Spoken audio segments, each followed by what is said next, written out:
Mindy and I started dating and ultimately got married in the early years, and we started talking about what we wanted our family to look like.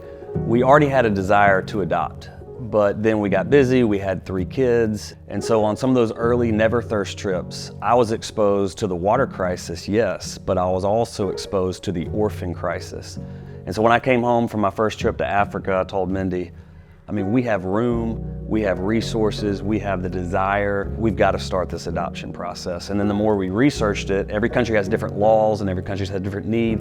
Ethiopia just kept coming back up as something perfect fit for our family, and the need is vast. Well, adoption is an interesting process for sure. It took us 27 months from start to finish.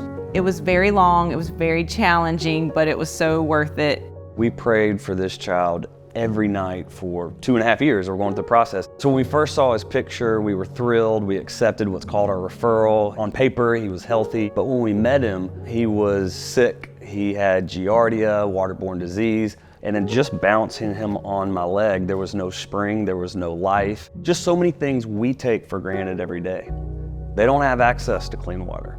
They can't walk to 10 different spigots in this house to turn on water. And when I think about my son, he would have grown up with no access to clean water, no access to the gospel, and I want to take that back to his country. It's been a dream of mine to get to the point where we could do work in Ethiopia. Now we're there, and we've established 16 to 18 million of addressable need that we know that we can solve. A country where still over 2,200 people die a day from dirty water. Ethiopia is a beautiful country. Most people don't realize it's mountainous. And they grow the most amazing coffee you've ever had. So they have some resources there, but they also have just extreme poverty too. And because it's mountainous, these women have to climb down these mountains, carry water back up to each other, and then they put it on donkeys and go back to their villages. And so the need is just so great. We've seen the results firsthand. We've been over there to get our son, and he understands what we do and where this money goes, and he's excited this year that it's going to go back and impact his country, and the impact is going to change a family's life,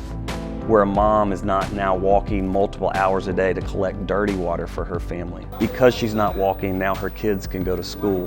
Because she's not walking, now she can start a small business and start to support her family. It literally pulls these families out of poverty. And then it's done in the name of the church, so they have access to the gospel. And so to know these funds that we're gonna raise are gonna go to our son's homeland and birth country, it's like a dream come true, full circle for us. Every dollar you give towards this initiative is gonna go to the least evangelized, poorest people, and really sweetest people we've ever met. And most beautiful people. And beautiful on planet Earth. But they need our help, and we have the ability to show up and give in a way that will truly change their life.